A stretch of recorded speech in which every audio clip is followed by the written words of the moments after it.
Okay, well, greetings, everybody. Thanks for being here.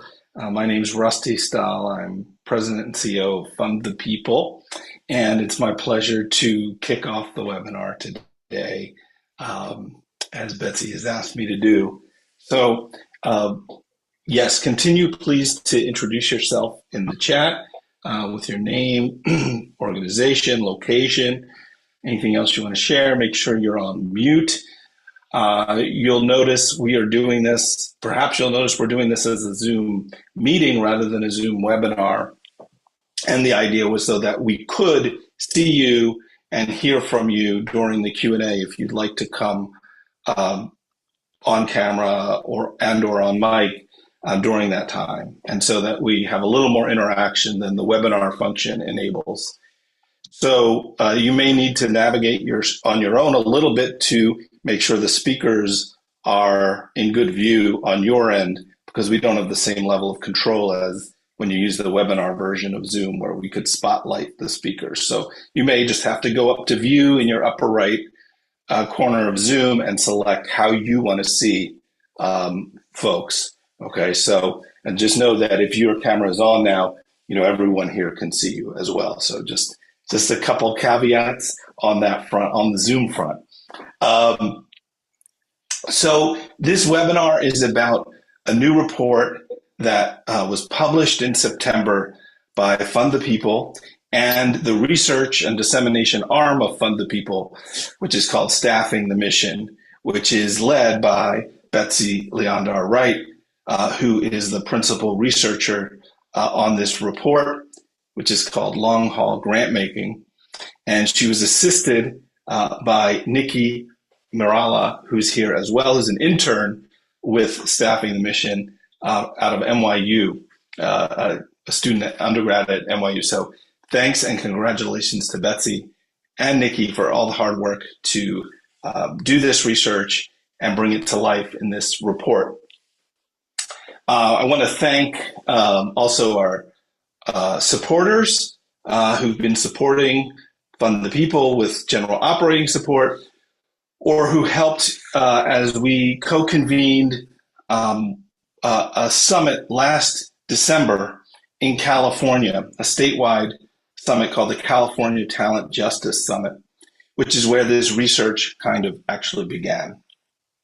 And so I want to give shout outs to some of those supporters who've been supporting us over the last couple of years, the Barr Foundation, the Kresge Foundation, the James Irvine Foundation, the Hilton Foundation, the Walter and Elise Haas Fund, and we have other folks as well who've been supporting us, both individuals, foundations, and other supporters. Now, just a clarification for you in terms of full disclosure. So we have had funding support from the Walter and Elise Haas Fund. It was Gen Op support, and it was actually before this research began and was not related to this research. So this is independently done research from the fund itself, although they are one of the subjects of the report. So just wanted to make that clear. Why did we do this report? Because we want to understand what is happening in today's sector in the world now at nonprofits and foundations that is helping to improve job quality in nonprofit organizations and working conditions for nonprofit workers and leaders. We all spend a lot of time talking about the problems in the nonprofit sector: burnout, recruitment, retention, pay, benefits, all of those challenges. But as we were planning in 2024 for what we wanted to do, we thought it would be really amazing to start getting those positive bright spot stories and learning from them. What is working? How do we go from burnout jobs to sustainable jobs? And so Betsy set out to find case studies and not only tell those stories, but cull data and information and lessons learned from them and from across institutions and resources. What are nonprofits doing? What are funders doing to help that? Or what are funders initiating that's helping nonprofits to begin improving working conditions? And so that's what we set out to figure out. And so the project, in a sense, is a bigger effort. And this is our first entry into the kind of information we want to find in the field. So if some of you have stories that are current or recent in your nonprofit or the nonprofits that your foundation supports or something your foundation is doing, we hope that you'll be in touch with Betsy to let her know so she can look into it. So that's a little context. And we know that things are changing and it's really tough operating environment right now for nonprofits and funders alike. And so we think it's more important than ever now during the Trump administration's war on charity and the nonprofit sector to actually be intentional about supporting nonprofit people to get through this time, to keep jobs and to keep well-being, mental and physical well-being along the way. So those are my opening comments. I'm sure they're not comprehensive, but I'm excited to turn it over to Betsy, who will get us started. Thanks, Rusty. I want to, as Rusty's doing, set the big context before I get into the details of the findings of this research. That we know that the problem of burnout jobs, low-paid jobs, overwork in the nonprofit sector, a lot of people want to solve this, and most nonprofit managers and board members want the job quality to improve at their organizations, but they find it challenging to do that. It's not just something you can snap your fingers and do. So I figured rather than me saying what I think the obstacles are to nonprofit workplaces getting upgraded, I know there's a lot of knowledge here among all of you, and I thought we could just do a little brainstorm in the chat. What do you think, what's in the way of nonprofits upgrading their workplaces, investing in their staff talent, and making them good places to work? If you could just put some thoughts into the chat. Money and scarcity mindset. Thank you, Denise. Yeah, it's both shortage of money, lack of funds. But also the expectation that the money won't be there. Cost of living, that's just huge in this era since the inflation started a few years ago and it's getting worse right now. It's really hard for nonprofits to catch up. Grants that don't cover admin. Yeah, that's been in the spotlight in recent years. And outdated systems and funder practices. That fits a lot with what we're going to be talking about today. These are great. Who else has an obstacle and no clear roadmap? Martyrdom culture. Yeah, Denise, I can tell you're the voice of experience that think if the cause is so good that people should self-sacrifice themselves and not expect good pay or personal time off. Lack of trust from funders. Yeah, private and government. Today we're talking about primarily private funders, but the public sector is also really, really a problem. Competition for resources, aging and burned out population. These are great. I can really see that you all are the voice of experience with how hard this is to get this sector to have good jobs. Let's move on and say that the philanthropy, as you've pointed out, the funders' practices are the problem a lot. And that philanthropy has been changing, becoming more supportive of applicants and grantees. So trust-based philanthropy is now a term that just about everybody knows in the whole sector.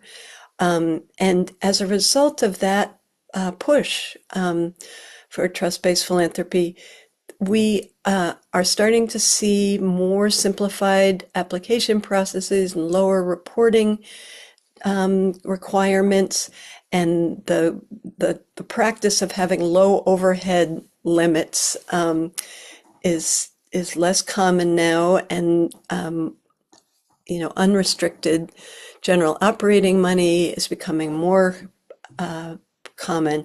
And these are all really helpful. They're strengthening the grantee nonprofits and making their able to make their jobs better. And so what the purpose of this study and this webinar is to add another bullet to this list. That we think in addition to these other positive trends, there needs to be the practice of many-year grant commitments. So that's what we're doing here today. That's our focus. And so typically nonprofit funding, the most common length is 1 year, and even many year is often 2 or 3 years at the most. Restrictions on what you can spend it on are still common, and that all really hampers the what nonprofits can achieve. So if instead there are many-year grants, which we're defining as 5 years or more, 5, 7, 10, what happens when there are many-year grants? The organizations become more stable. They've got the runway for longer-term planning, organizational development. They can afford to improve pay and benefits. Often nonprofit managers and boards are reluctant to give raises and increase benefits because they don't know if the money will be there in future years. So that's another thing that happens with many-year grants. And then because of those improvements in the jobs, the recruitment goes better, retention is better, and as a result, impact is better. So I'm speaking very confidently here. You hear me say this is what happens. How do we know? Well, we know because we have now studied this amazing case of many-year funding. So as part of the Upgrading Nonprofit Workplaces study, which Rusty mentioned, that we're gathering positive stories of nonprofits that are greatly improving their job quality, making things better for their staff, and of studying the funders who help them do it. That's all over the country, many different kinds of stories.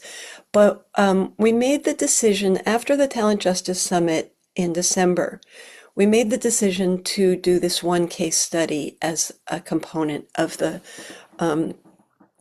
bigger study, because I went to the panel on the Endeavor Fund and my jaw just dropped. It's a remarkable story, as you'll hear. And I thought this really should be a model for other funders. So I conducted 14 interviews with 6 of the grantee organizations and with Puiling from the Walter and Elise Haas Fund. And then Nikki Morella and I used qualitative analysis software to take the transcripts and find recurring themes that showed up in many or all of the organizations. We pulled together those themes and wrote this Long-Haul Grantmaking report full of the stories and quotes. And now we are spreading the findings. And so that brings you up to date on the story.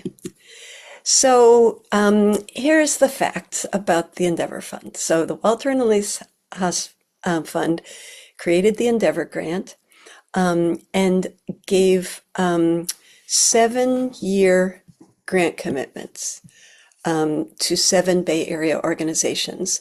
And they have varied missions. You can see them there on the left, but one thing they all have in common is they reduce the gender and race gaps in the Bay Area. They're moving things forward for equity. You can see the names of the organizations in the middle there. They're a mix of unionized and non-unionized. The 2 at the top are unionized. The other five are not. They're all medium-sized, 5 to 10 million. So getting an extra $500,000 a year every year for 7 years, starting year before last, is a significant increase in funding. These are unrestricted grants, but there's an encouragement to invest in staff and staff well-being. So yeah, so that's what the story is, and you'll be hearing more from people on the inside of the story later, our guest speakers. So what we found is that there were 6 areas of impact. When we looked for these themes of what people said had resulted, at this point they had gotten their first 2 years of funding. They've now gotten the third year, but we were talking to people and they had gotten the first 2. And just in these 2 years, there were these seven areas of where it had made a difference. And the first one really surprised me. I didn't predict this, that the most common thing that the nonprofits did with the money was upgrading internal systems. So there was some hiring. One, Yocali hired financial and operations directors. There's an HR person hired. There were clarification of job descriptions. Yocali and Young Women's Freedom Center both redid job descriptions to match what people were really doing and to make them reasonable for the amount of hours. And the Young Women's Freedom Center also made a staff handbook with a lot of clear policies and expectations of people, and they run a leadership boot camp. They call it the onboarding process for new people, going over what's in the handbook. And the pay scales were clarified at another number of organizations, making pay equitable, and putting pay bands inside the different levels of pay so that people could kind of predict what their future potential raises would be. So I was really surprised by how positive people were about these internal systems improvements, including the non-management staff people that I interviewed. They were the clarity. They were really enthusiastic about the clarity that this gave them for about what's expected of them, what they might be paid in the future. It seemed to really make a difference. So that was the first and most surprising one. Then you won't be surprised to see that they all improved pay and or benefits in some way.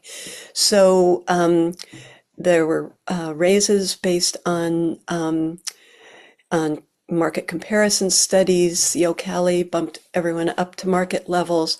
At the East Bay Community Law Center, they had a problem recruiting lawyers of color who would match their clients because they were more likely to have debts and dependents and not to be able to work for low nonprofit wages.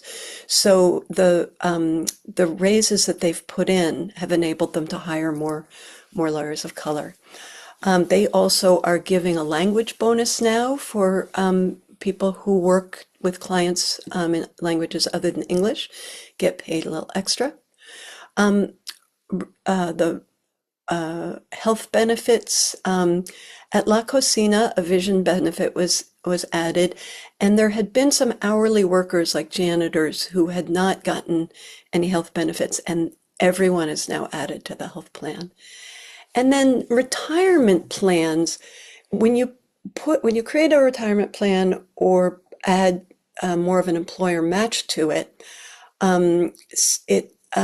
it really makes a difference to retention and to people being able to stick around once they're not young, when retirement is in the foreseeable future. So Oakland Kids First, when they started adding more of an employer match, then that meant more people enrolled in the retirement plan. So yeah, so these are just now incrementally, they're not fabulously paying jobs. The Bay Area, is extremely expensive, and it's very, very hard to pay a living wage, especially for people with kids or other dependents. But they've all moved in that direction towards better pay and benefits. And the other one that was really across the board was improvements in work-life balance. So these are hard jobs, working with people in trouble, facing potential trouble, and there's really a potential for burnout in the jobs at all these organizations. They're all organizations that hire from the community, and so they have people who have faced the problems themselves that they're helping people avoid. And so if you're working with someone who's incarcerated or becomes homeless or is deported, or drops out of high school, it can be really painful and re-triggering for staff who've gone through those same experiences themselves. So paid leave, is super important to avoiding burnout in all nonprofits, but I think especially in these jobs, it's been very important to have a time for rest and relaxation and recovery. So both the unionized nonprofits, the East Bay Community Law Center and eBase, in the union contract that was negotiated after the Endeavor Fund money started coming in, had big leaps forward in the union contract of more paid leave, vacation leave, family leave, personal days. There were also some who added or extended sabbaticals or had them start earlier in people's tenure.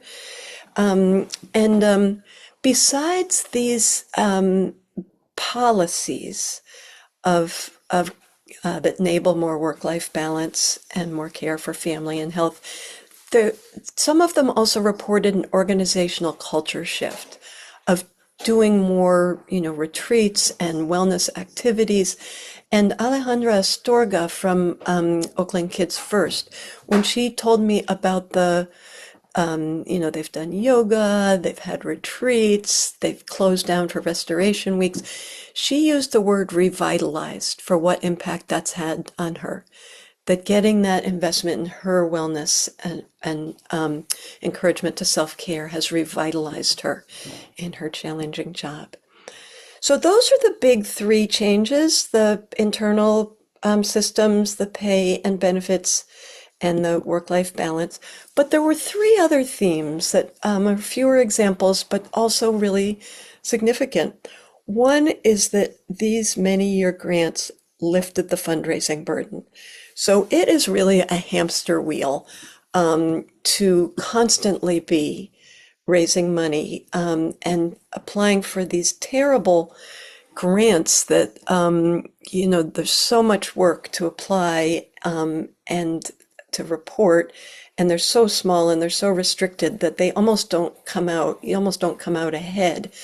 And so two of the organizations, Yocali and Young Women's Freedom Center, have actually decided not to apply for some sources of funding that would be problematic in those ways. And so they're able to think more long-term about fundraising, more strategically, and go for things that will be really sustain and grow the organization. The reporting requirement for the Endeavor Fund is one conversation a year.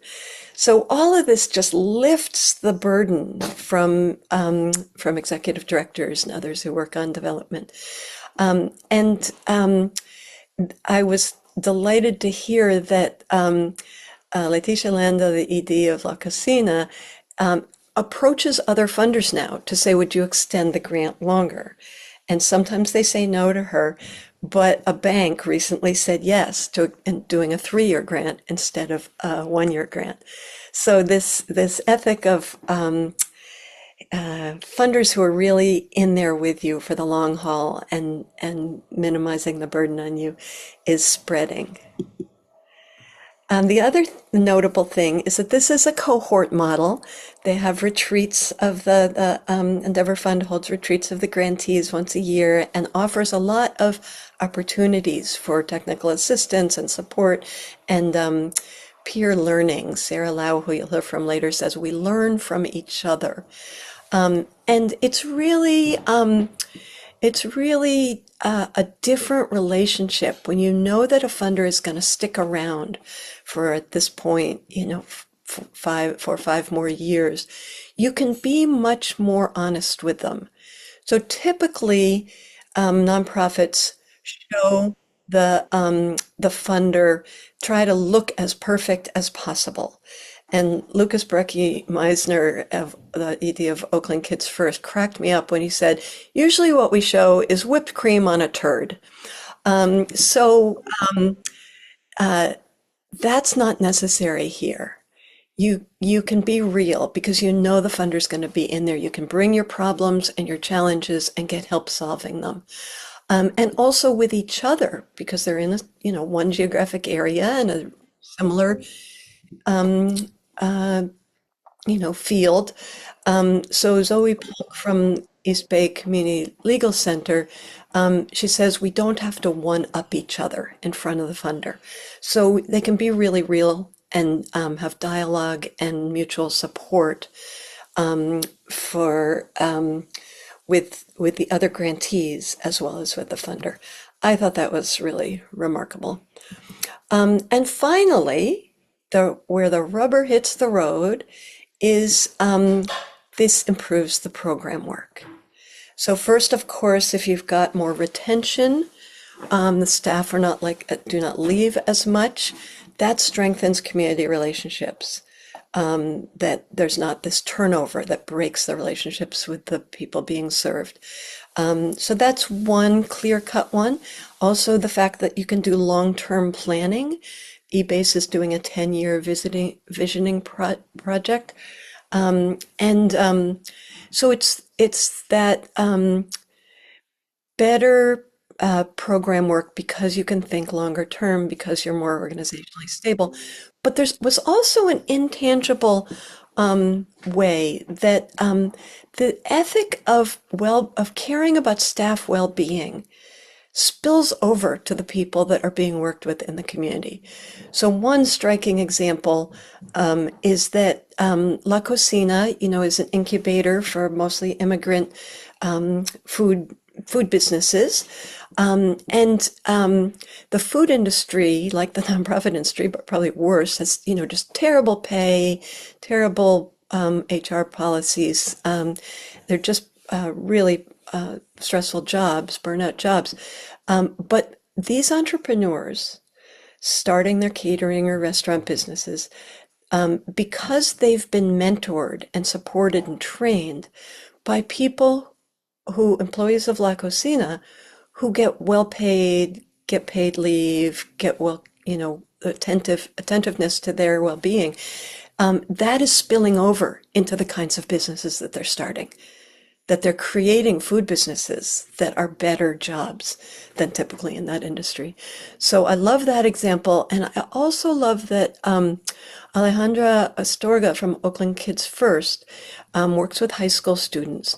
She said that before these new changes in the focus on well-being, she just she put herself last and just plowed through and worked no matter what. And that she really it's a new experience for her to feel like her employer cares about her well-being, gives her time off if she's sick or she needs rest, and gives her well-being experiences, wellness experiences. She now communicates differently to the high school students that she works with. She emphasizes that they should practice good self-care and they should be concerned with their own wellness. So the atmosphere that she is getting from her workplace carries over to the people she works with in the community. So those are the 6 themes that we found. You got to remember that I was talking to people after only 2 years of the 7 years, and there's all this positive impact. This is really a remarkable story. And you're hearing me as the outside researcher learning about it, but we are very fortunate that we're going to hear this story now from the inside from our two guest speakers. Pui-Ling Tim is the relationship manager in charge of the Endeavor Fund at the Walter and Elise Haas Fund, and has been there from when it was just a gleam in their eye. So we're so lucky to have you, Pui-Ling. And if you could start just telling us where did this idea come from, and what was the process like developing the Endeavor Fund model? Sure. Thanks for having me, Betsy. Hi, everyone. My name is Pui-Ling Tam. I'm at the Walter and Elise Haas Fund. Betsy asked me to talk about these three parts that are on the slide in 5 minutes. So here goes. Um, the origin story for the Walter and Elise Haas Fund, or the Endeavor Fund, is a story of matches and mismatches, intersections and contradictions. Keywords here are racial and gender wealth gap.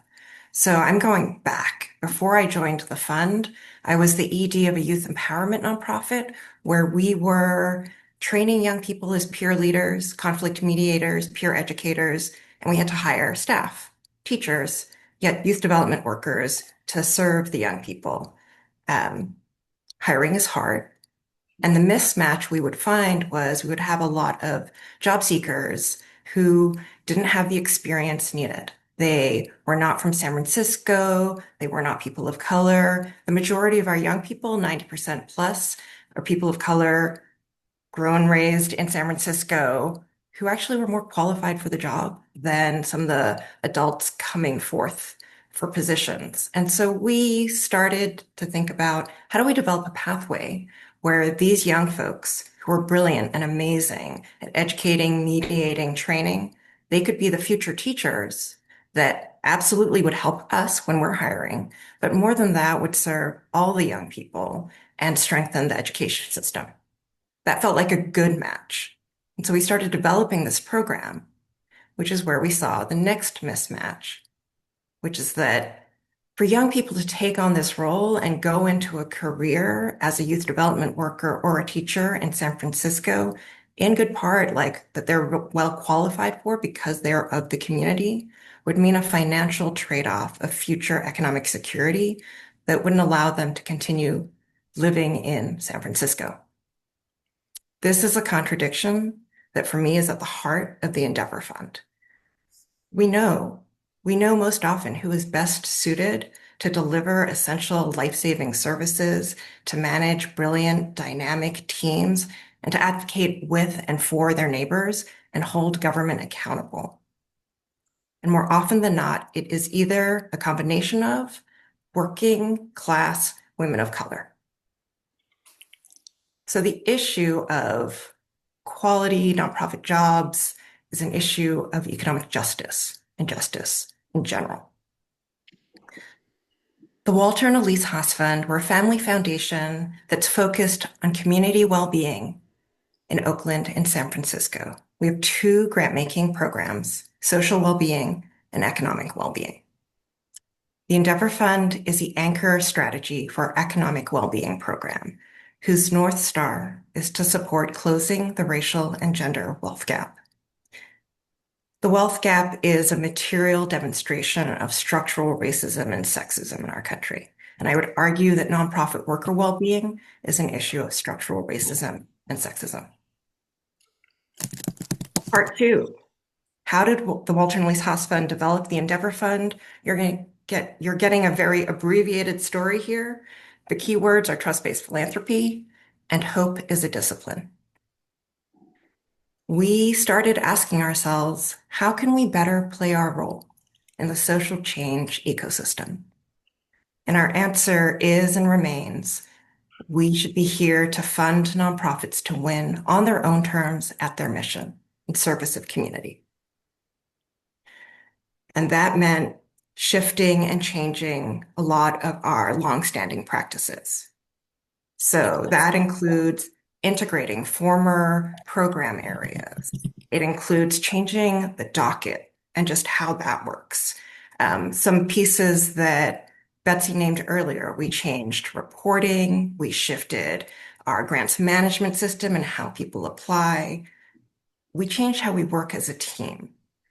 There's a lot to unpack in how we work as a team. We are very cross-functional. We are highly collaborative, but that is part of how we do this work. We are also, the two things that I think we hold most at core are, one, we have to be transparent and clear. So transparency and clarity includes being transparent and clear with ourselves. What is the problem and what is our role in addressing it? And transparency with community. The second core piece is we've embraced a learning stance through and through. We're trying to learn together to do better. And by together, I mean our whole team, all staff and trustees. We come up with ideas, we test those ideas, we ask the hardest questions early, often, and answer them and see how we feel about those answers, and then keep going and refine and iterate. It has taken us months and years and multiple projects and multiple actions to get to the place where, one, we could launch the Endeavor Fund, and two, to be here now, moving into year 3. So I'd say trust-based philanthropy in practice for us is highly disciplined, always curious, and it's compassionate to ourselves and to others. We got here by trying new things and by being willing to make mistakes together and recognizing that nobody fails alone and we only succeed together. Oh, I'm at 6 minutes. So I have a word to funders. It's 3 words that I'm going to say again and again, so it's infinite. Learn and act, and then learn and act again. Please take from our story and our model, which is imperfect and suited for us and our context as a small team with our grant making budget and our years of experience. We took from other people's stories, we took inspiration from Philanthropy, from other organizations. We tested ideas, we talked to community, we tested everything. And we checked, when were we scared? When were we excited? And tried it. We learned, we adapted, and we're learning and adapting again and again. Thank you so much. That's just really inspiring feeling. That's it's great that we all get to hear what your journey was like. So now we're going to hear another aspect of the story from the inside. We invited you, Sarah, from La Cocina, because it's a great story that La Cocina has had more than one many-year grant. And so we think of your organization as farther into this journey. So we want to hear, with many-year grants plural, how has La Cocina been strengthened? And for you, Sarah, how has your work there been affected? And then what lessons do you have for other funders and nonprofits from your experience with many-year grants? So we're thrilled to have you here, Sarah. And yeah, take it away. Thank you all for having me. Again, my name is Sarah Lau. I am the Director of People and Culture at La Cocina. And as like a little refresher, La Cocina, we're a nonprofit based in San Francisco. We support low-income food entrepreneurs, primarily women of color and immigrants, by providing resources, technical assistance, and mentorship, and commercial kitchen space for them to start and grow successful food businesses. And yeah, like Betsy said, we are unique in that we've had a couple of many-year grants, and I want to speak a little bit to how they've strengthened La Cocina, a lot of which was already talked about in the report that Betsy summarized, but I want to reiterate again that a huge thing that has happened for us is organizational infrastructure. These multi-year grants have really significantly strengthened us by providing the financial stability that we needed to deepen our impact to plan for the long term and really think strategically about the future instead of surviving 1 year at a time, and invest in our organizational infrastructure. And so, with that sustained support, we've been able to expand our programming with confidence and to retain and grow a dedicated team, and also strengthen internal systems that promote equity, efficiency, and care. It's allowed us to move beyond a cycle of survival, where we're constantly seeking short-term funding, and instead of doing that, focus on strategic growth, innovation, and community-centered outcomes. And just a few examples of that are just equitable compensation structures, more robust benefits for staff, to stronger support, a support system for the entrepreneurs. So these grants have really fortified the foundation of our work and have allowed us to lead from a place of strength and vision. And then the next question is, how has my personal work been affected? Firstly, my job was created as a direct impact of multi-year grants. The organization was able to hire a consulting firm to conduct a staff survey, and the results from that survey showed a need for an HR position, which led to me being hired. And so in this position, these multi-year grants for me have been instrumental in allowing me to build from the ground up and continue to make a stronger and more intentional infrastructure around how we support and care for our team. And the sustained funding gives me the stability and runway to really thoughtfully develop and implement people-centered policies and practices that align with our core values. So some examples of that is, again, the creation of a more equitable compensation structure. We also brought people up to market, after doing market comp analysis. We have salary bands, and so our structure is based on equity. We have been able to enhance and offer really competitive benefits packages. I've had a goal every year to improve or add one benefit each year for our staff, and really doing important trainings for staff and the ongoing development of systems to just prioritize staff well-being, inclusion, and growth. And I think just in general, I've been able to sort of shift from reactive problem solving to proactive culture building. And really just ensuring that La Cocina is not only a place where good work gets done, but where our people can really thrive. And then lastly, what lessons for other funders and nonprofits to take away from this? There really are so many. It's like, I think one of the clearest lessons from this is that multi-year grants that are trust-based and have long-term funding really creates the conditions for a deeper impact, and greater innovation and healthier nonprofit ecosystems. I think that for funders, I would love for you to know that, like, when you invest in people and infrastructure and long-term vision of an org, and not just programs, impact, and short-term outcomes, you're really enabling transformative work that is rooted in sustainability and care. And for nonprofits, a reminder to build internal capacity and infrastructure that can truly leverage that stability by investing in staff, building equitable systems, and being bold in your vision. Taking care of staff means that they are more equipped to take care of the community that you serve.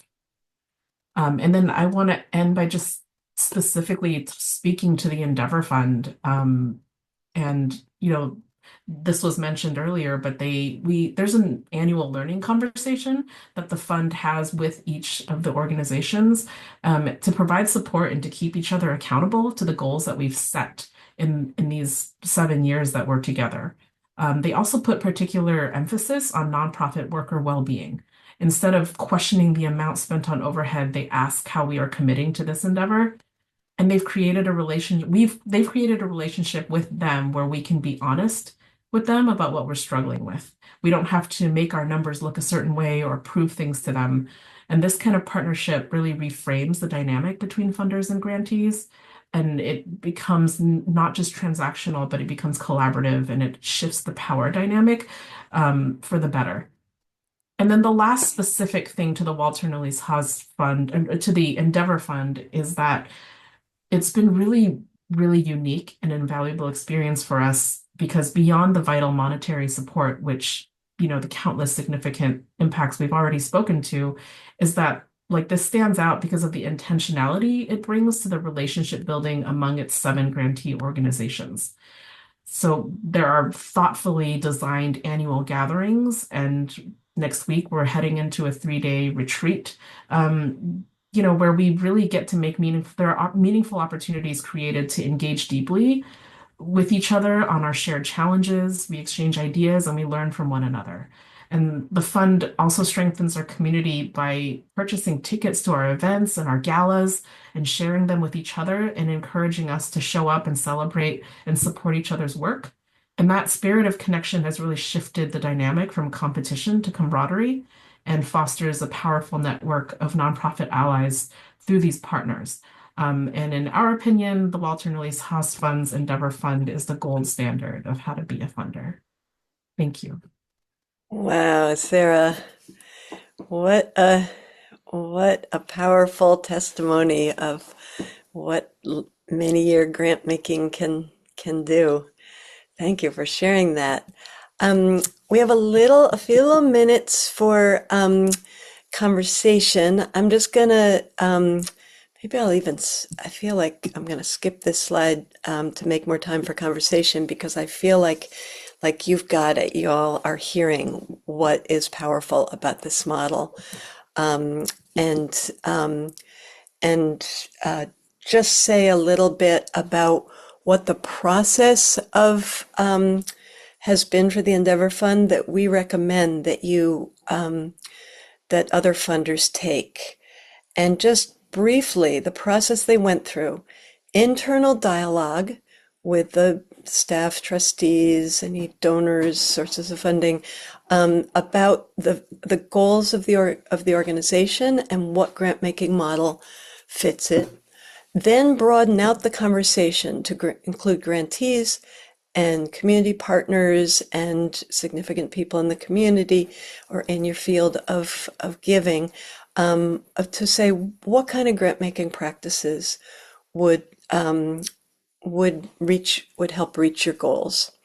And then plan a budget that's for more years to see how would it work to do many-year grants.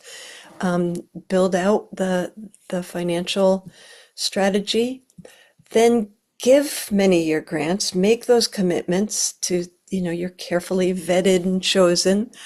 And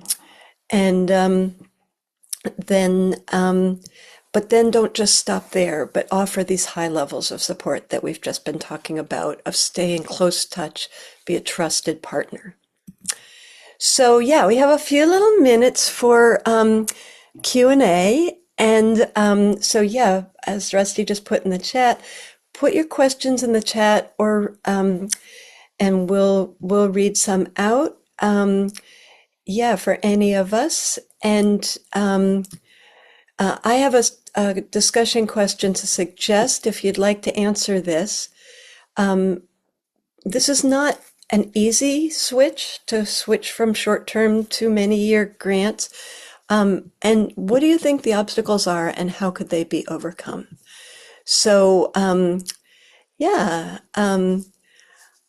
just we'll read out some questions in the chat and let us know if there's a particular person you want to answer. So yeah, Pat is asking that key question: why do funders resist this type of grant making?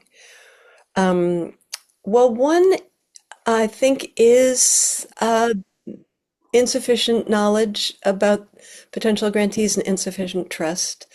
But also, it might mean saying no to some applicants.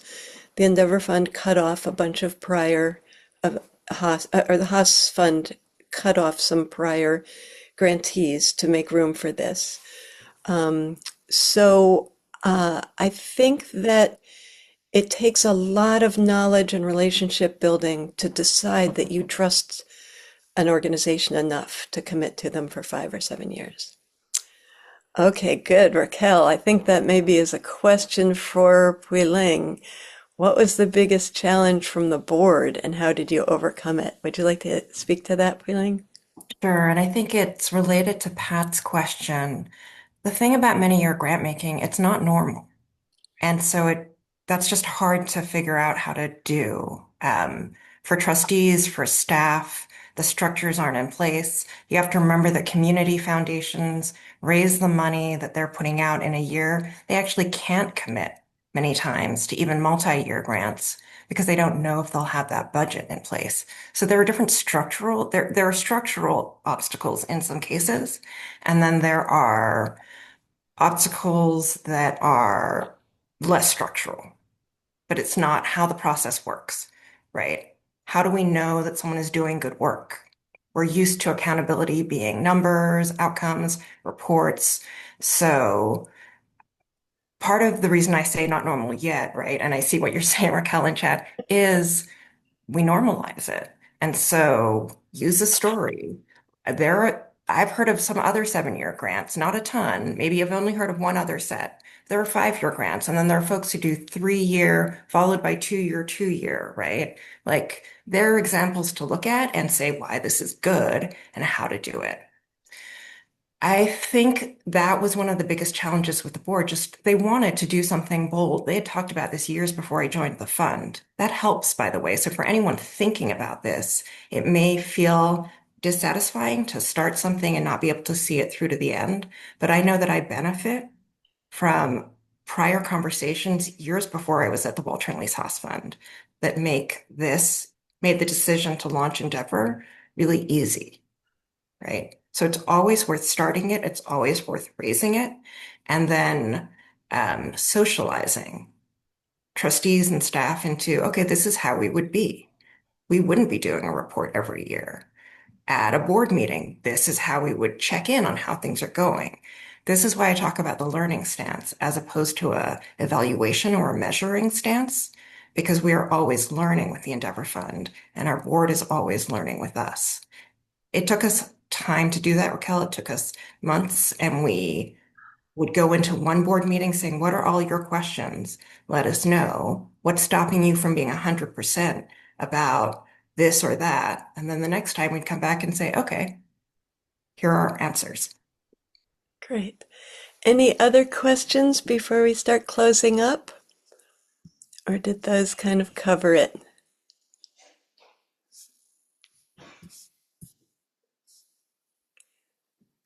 Sarah, this seems like something that either Pui-Ling or Sarah Lau could answer. The annual retreat and the cohort model, what types of things occur?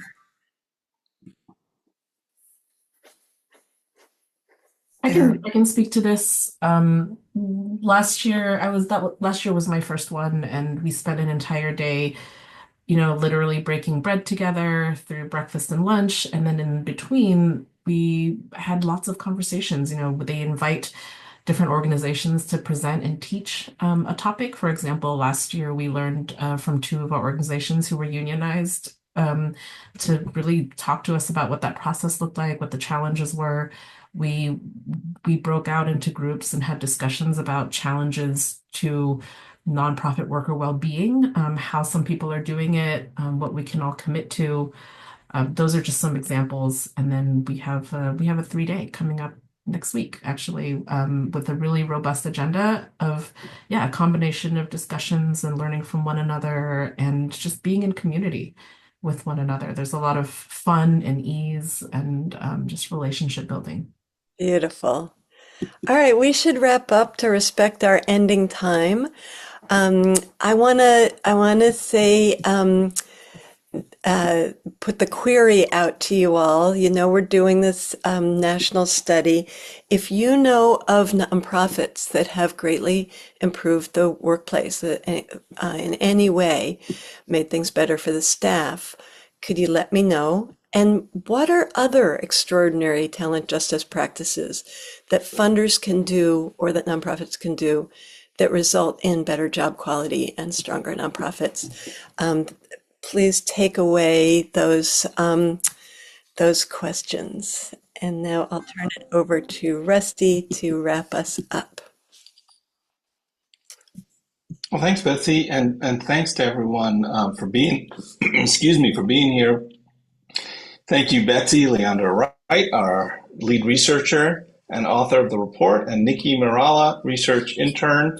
who this report couldn't have come to pass without, both of you. Hui Ling Tam, Sarah Lau, thank you so much for your time and sharing your perspectives with everyone today. And to all the interviewees and reviewers of the report and the supporters and funders of Staffing the Mission and Fund the People and this research, thank you so much. And thanks everyone for your time today. And the really thoughtful questions and comments in the chat.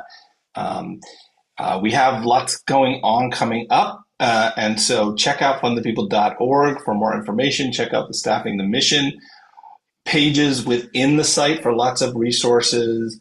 You can also find the Endeavor Fund overview at the Haas Fund's website, which is HAASSR, haassenior.org.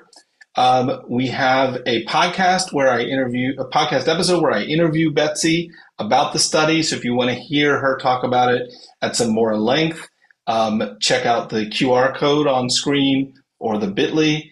And also check out our Fund the People podcast feed on Apple Podcasts or up on our website. There's lots of good content there, including our episode this week about social impact grief that many of us are experiencing this year, and some helpful tips on how to manage your own grief, social impact grief, and and support folks in your organization to do so as well. Again, if you do have ideas or thoughts for the research going forward, please contact Betsy. Celeste asks, what's the podcast on social impact grief? So if you search in your podcast app of choice for Fund the People, a podcast with Rusty Stahl, or just search for Fund the People, you'll find it. It's our own podcast. And so the social impact grief episode it comes out every week on Wednesdays. So Betsy's episode was, I think, 3 weeks ago, Betsy, or two weeks ago. It was recent. Yeah, recent. Just recent. And then the social impact grief is this week. So thanks everyone. Let's call it a wrap.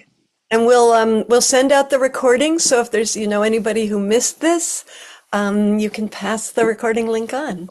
Yes. And please do share the report out with your networks. Talk about this. Use it as a tool for advocacy inside your foundation or nonprofit with your funders. This is a great set of data. There's incredible quotes in the report. There's incredible findings. So we hope this can be a tool for change in the field. So please use it in that way and let us know how it goes. Thank you all so much for being here. Delightful to talk with you.